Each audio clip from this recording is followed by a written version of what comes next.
Sarah Martinez pushed her baby stroller through the busy corridors of John F. Kennedy International Airport, her heart racing with excitement and nervousness. After 3 years of separation, she was finally bringing her 18-month-old daughter Emma to meet her father for the first time. The divorce had been messy, filled with accusations and legal battles that stretched across 2 continents. Her ex-husband David had moved to London for work, and the custody arrangements had been complicated by international laws and bitter feelings on both sides. Emma slept peacefully in her stroller, clutching a small stuffed elephant that had become her constant companion.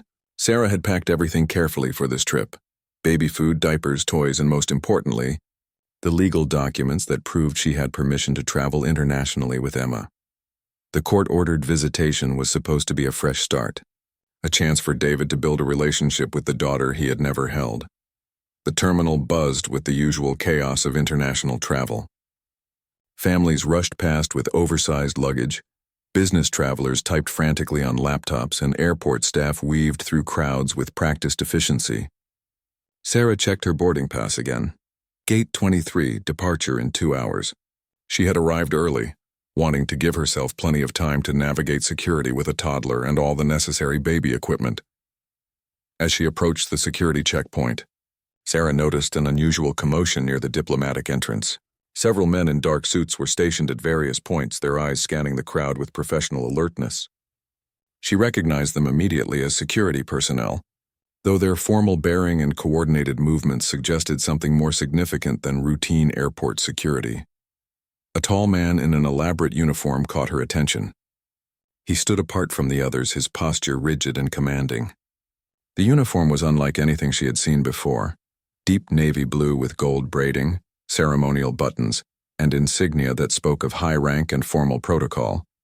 His presence seemed to command respect from everyone around him, including the airport security staff who gave him a wide berth. Sarah slowed her pace, curiosity getting the better of her anxiety about the flight.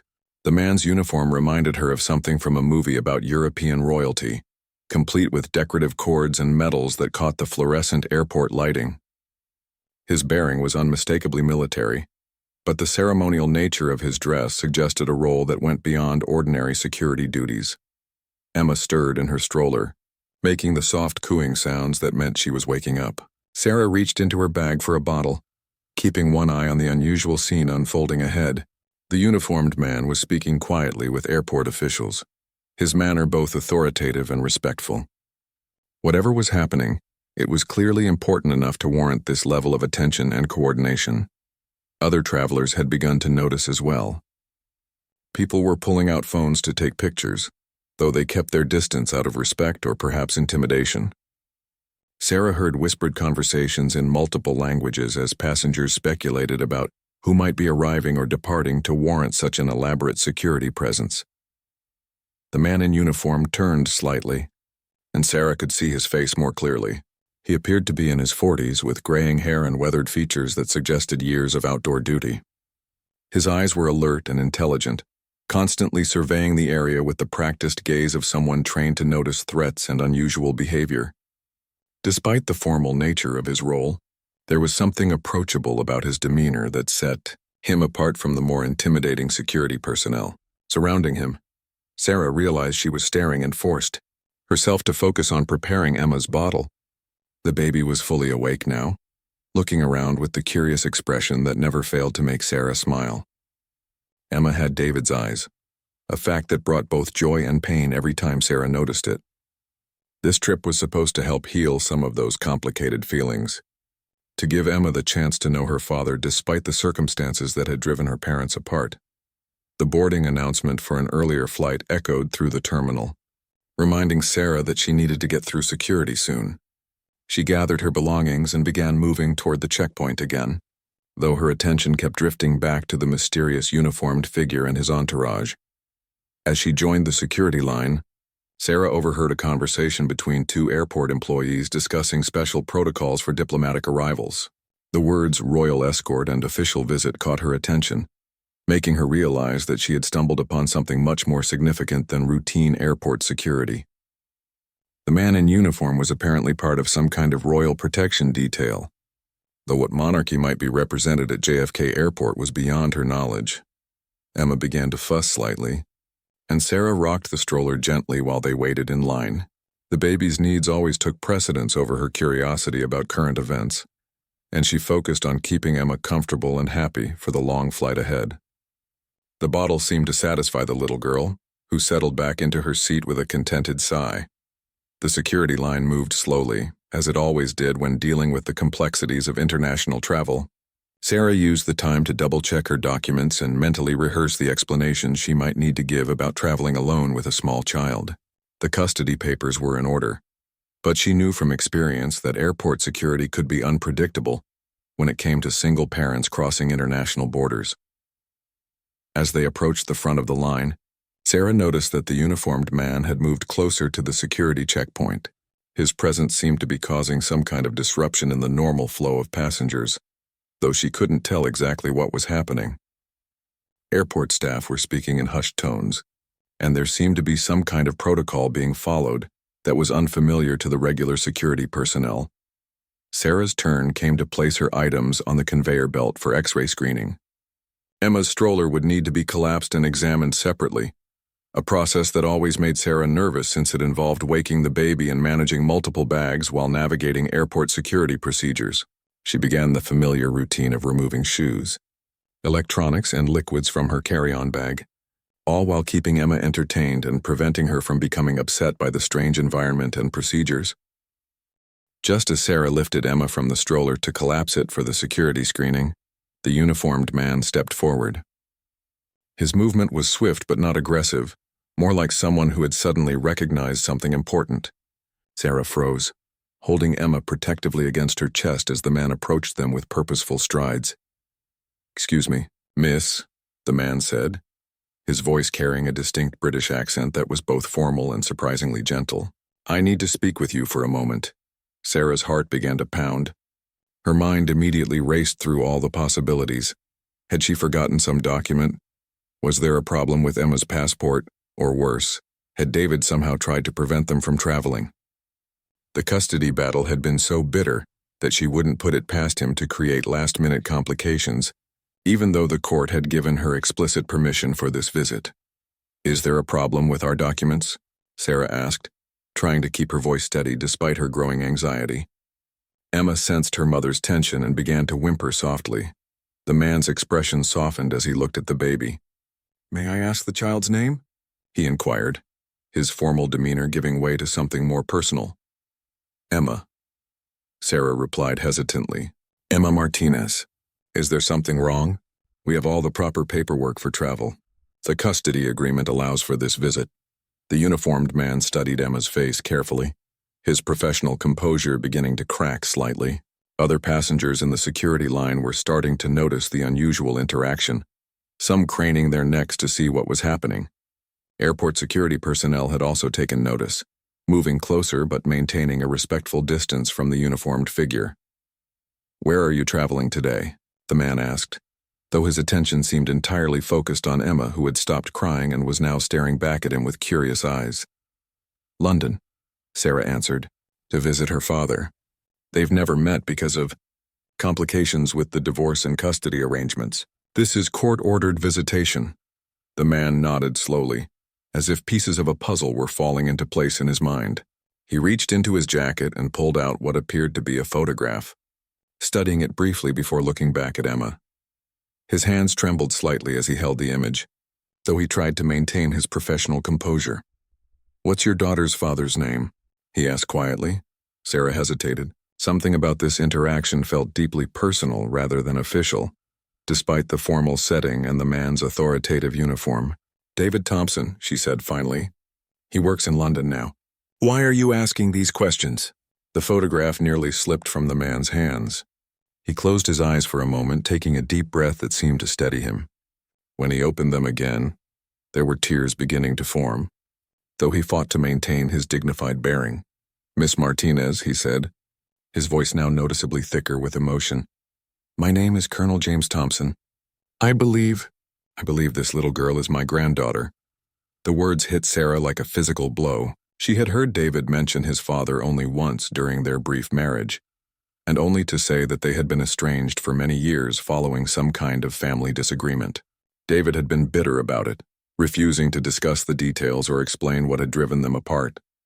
Sarah had assumed that Emma's paternal grandfather was either dead or completely out of the picture. "That's impossible," Sarah whispered, though even as she said it, she could see the resemblance between the older man's features and Emma's.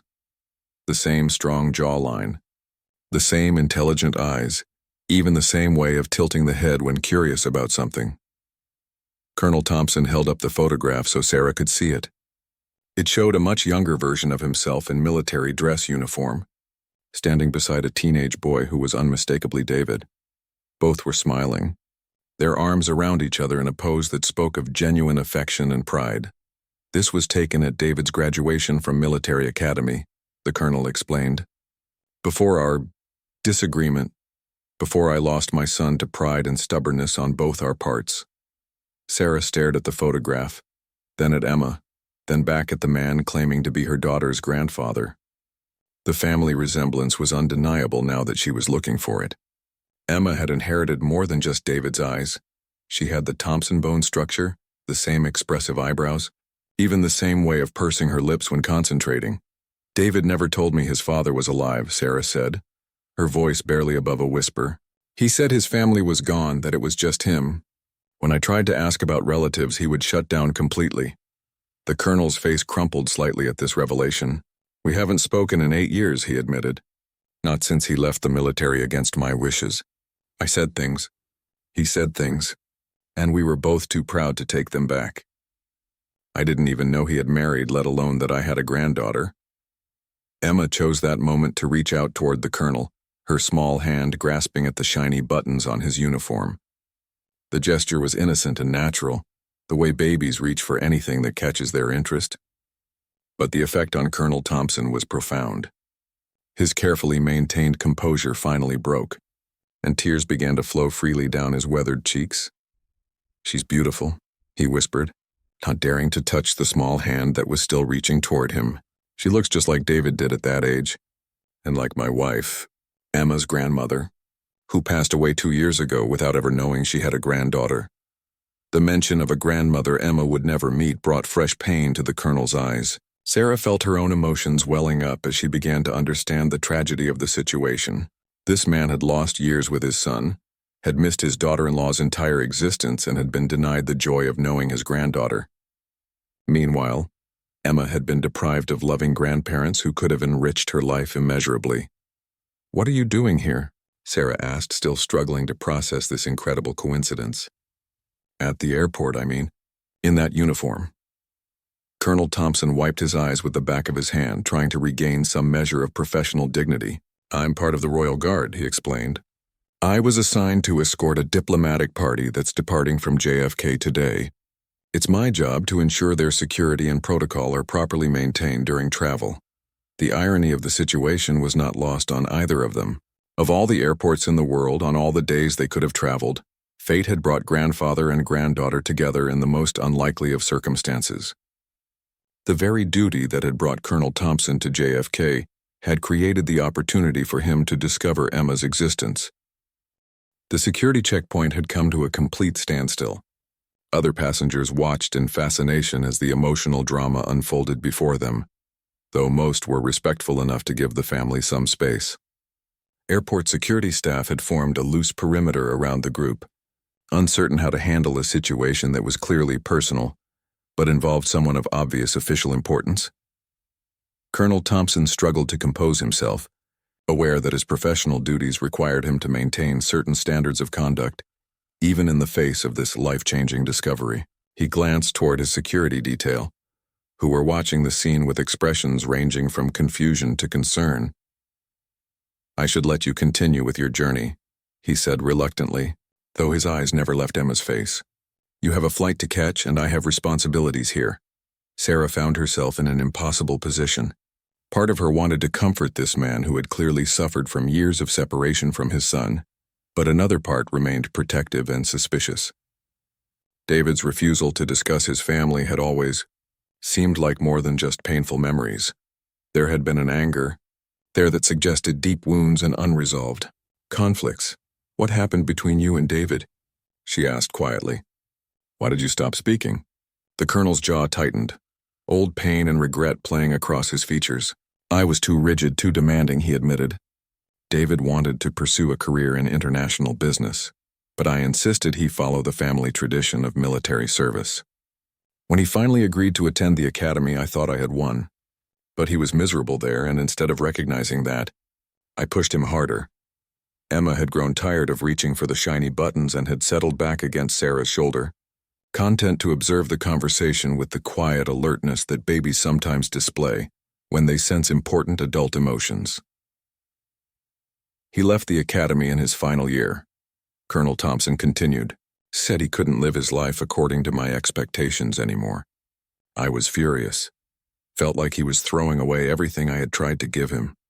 I said things about duty and honor and family tradition that I should never have said to my own son. Sarah could picture the scene, knowing David's stubborn streak and his tendency to shut down when he felt criticized or controlled. Their own marriage had suffered from similar dynamics, with David's need for independence clashing against any perceived attempts to influence his decisions. What did he say? Sarah asked. That he was done trying to earn my approval, the colonel replied, his voice heavy with regret. That he would rather have no father than one who could never accept him as he was. And I was too proud to back down. I told him that if he walked away from his duty, he was no son of mine. The words hung in the air between them, carrying the weight of years of separation and missed opportunities. Sarah could see how both father and son had contributed to the rift, each too stubborn to make the first move toward reconciliation. He moved to America after that, Colonel Thompson continued. Changed his last name back to Thompson from the military form he had been using.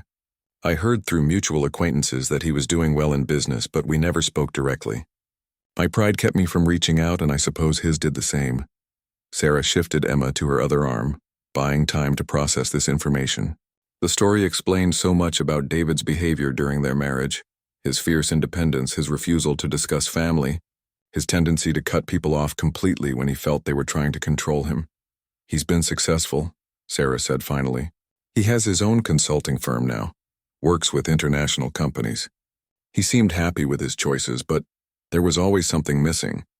He never talked about missing you specifically, but there was a sadness there sometimes, especially around holidays. The colonel's eyes lit up with a mixture of pride and sorrow at this news about his son's success. He always was brilliant with people and business strategy, he said. Even as a boy, he could see solutions that others missed.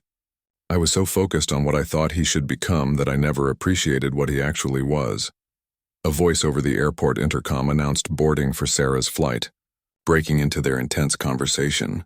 The practical reality of travel schedules and airline timetables intruded on the emotional reunion, forcing them all to confront the fact that this chance meeting was about to end as quickly as it had begun.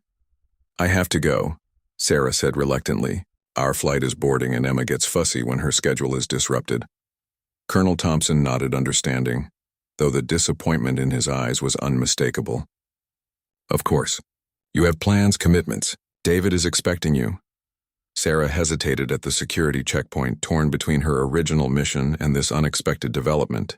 Meeting Emma's grandfather changed everything about the trip to London. David had a right to know about this encounter, but she also wasn't sure how he would react to learning that his father was still very much alive and clearly grieving their separation. Would it be appropriate for me to tell David about meeting you? She asked carefully. The colonel's face went through a complex series of expressions, hope, fear, longing, and uncertainty, all competing for dominance. I don't know, he said honestly. I would give anything to speak with him again, to meet my granddaughter properly, to explain and apologize for the things I said. But I don't want to complicate your visit or create problems between you. Emma chose that moment to babble something in her baby language, reaching toward her grandfather again. The sound made both adults smile despite the complicated emotions of the situation. She likes you, Sarah observed. Babies are usually good judges of character.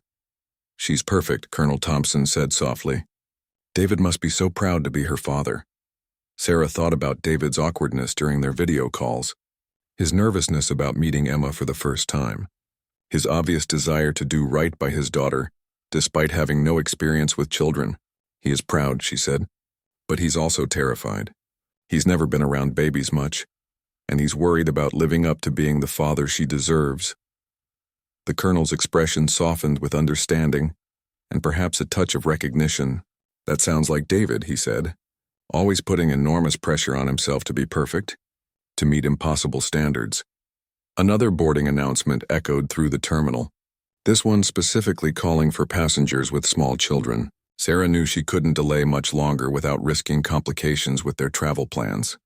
As Sarah prepared to leave for her gate, Colonel Thompson reached into his uniform jacket and pulled out a small leather wallet. His hand shook slightly as he removed a business card, but not the usual kind that executives exchange. This was a personal card with his private contact information, embossed with his name and military rank but lacking any official insignia. "Would you take this?" he asked, offering the card to Sarah with obvious uncertainty. "Not necessarily to give to David, but just in case there's ever a time when it might be right, or when Emma might want to know about her grandfather." Sarah took the card, feeling the weight of its implications. The heavy paper stock and formal engraving spoke of a man who took even small gestures seriously, who believed in doing things properly even in personal matters.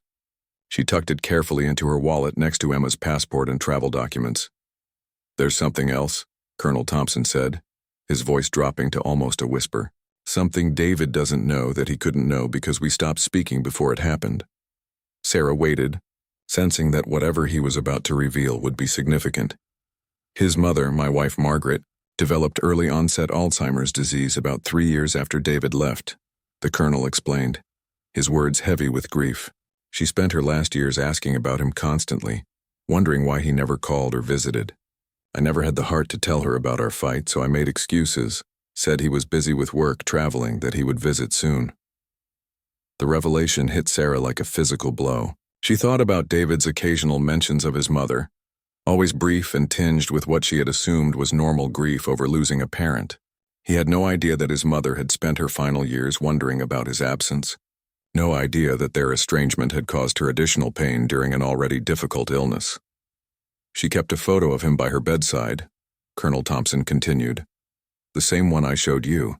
Toward the end, when she could barely remember my name, she would still recognize his face in that picture and ask when he was coming home." Tears began to flow down Sarah's cheeks as she imagined the tragedy of the situation. A mother dying while yearning for a son who didn't know she was sick.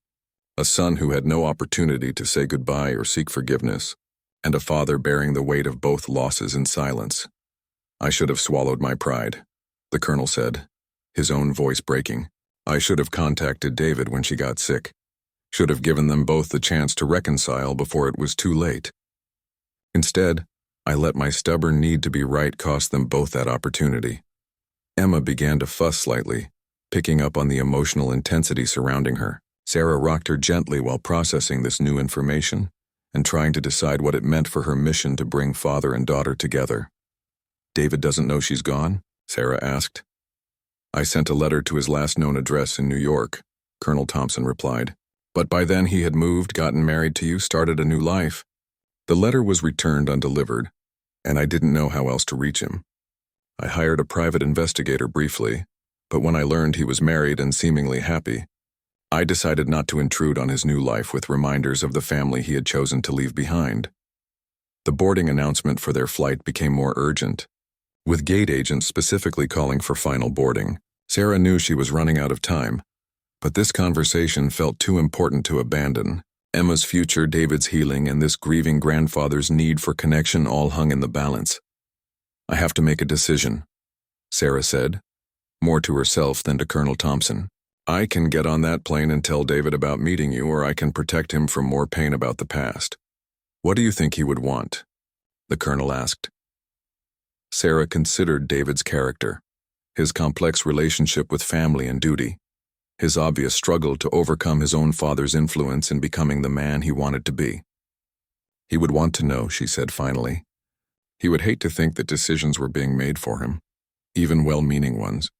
And he would want Emma to have the chance to know her grandfather, regardless of our personal issues." Colonel Thompson's face showed a mixture of hope and terror at the possibility of reconnection with his son. "I don't expect forgiveness," he said quickly. "I just want the chance to tell him I was wrong, that I'm proud of what he became and that I'm sorry for all the years we lost." Sarah made her decision. "I'm going to tell him," she said firmly. "I'm going to show him your card, tell him about this conversation, and let him decide what he wants to do. But I think you should know that David isn't the same angry young man who left the academy. He's grown up, become more thoughtful, more willing to examine his own mistakes." The colonel nodded gratefully, though he still looked terrified at the prospect of actually facing his son after so many years of silence. "There's one more thing," Sarah said, an idea forming in her mind. "Your security detail, your duties here. How long will you be in New York?" 3 more days, Colonel Thompson replied. "We're escorting a diplomatic delegation through several meetings, then accompanying them back to London." Sarah felt a surge of excitement at the possibilities this timing created. "David and I are supposed to spend a week working out custody arrangements and letting him get to know Emma. What if there was a way for you to meet her properly, and maybe if David is ready to see him too?" The suggestion clearly overwhelmed Colonel Thompson.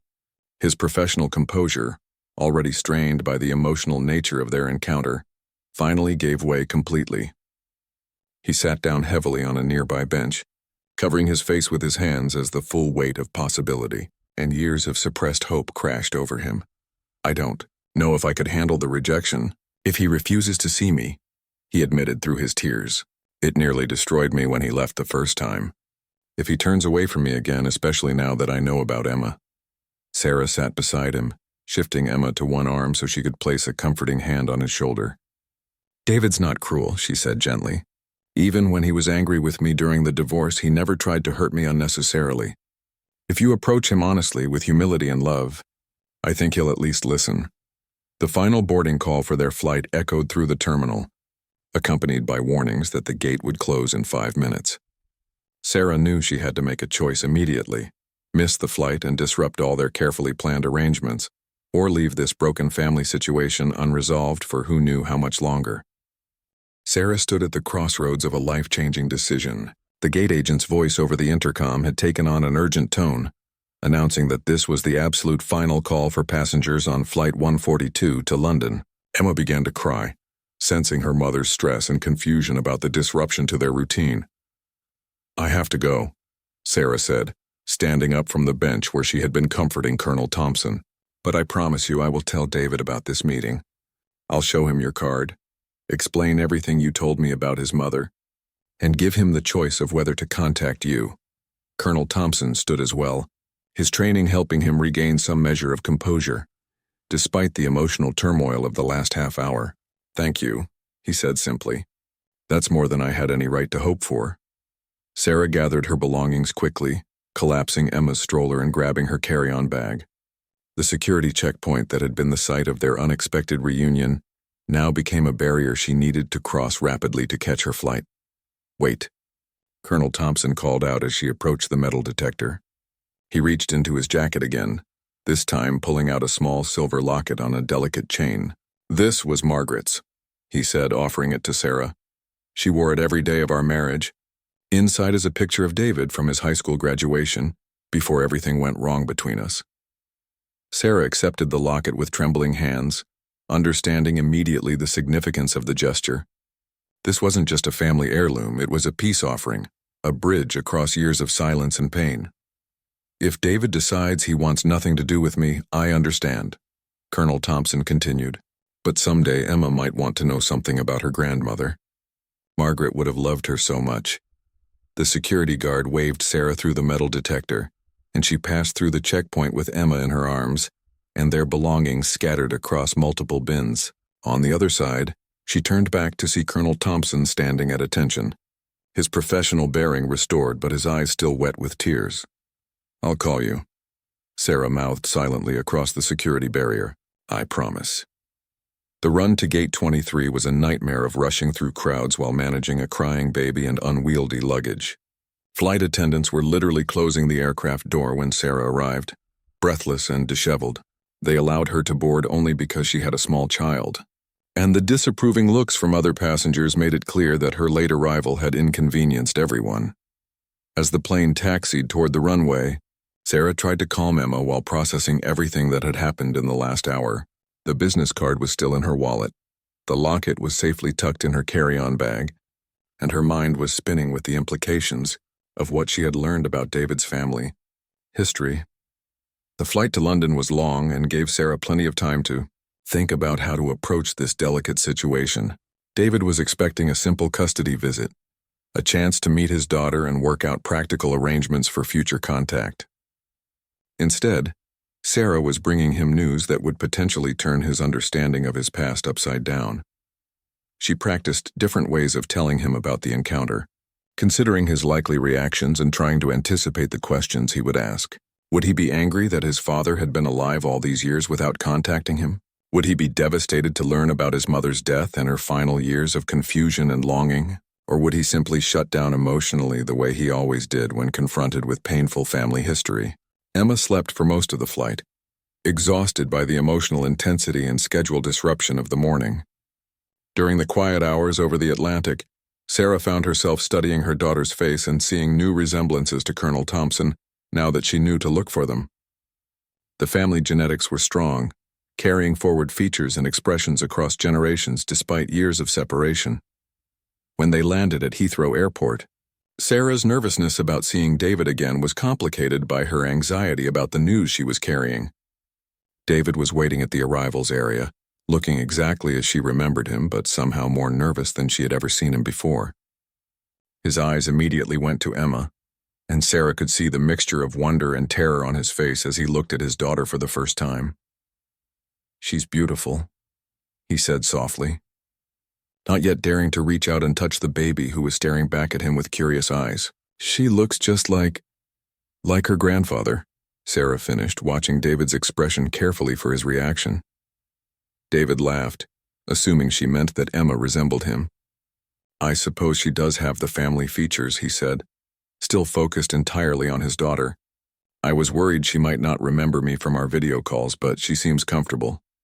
Sarah took a deep breath, knowing that the conversation ahead would change everything. "David, we need to talk. Something happened at JFK before our flight. Something important about Emma's family." For the first time since their arrival, David's attention shifted completely to Sarah. He recognized the tone in her voice, the same one she had used during their marriage when she needed to discuss something serious and potentially painful. "What kind of something?" he asked, his guard immediately going up in the defensive way that had characterized so many of their difficult conversations during their relationship. "Let's get somewhere private first," Sarah said, looking around at the busy airport terminal. "This isn't the kind of conversation we should have in public." They gathered their luggage and made their way through customs, David carrying the stroller while Sarah held Emma. The baby seemed fascinated by her father, reaching out to touch his face and babbling in the way that suggested she was trying to communicate something important. In the taxi to David's apartment, Sarah struggled with how to begin the conversation. The London traffic gave her time to think, but every approach she considered seemed inadequate for the magnitude of what she needed to tell him. "Sarah, you're making me nervous," David said finally. "What happened at the airport? Is there a problem with the custody arrangements? Did my lawyer mess something up with the international paperwork?" "It's not about lawyers or custody," Sarah replied. "David, your father is alive. He's in New York and I met him this morning." The words hung in the air between them like a bomb that had been dropped but hadn't yet exploded.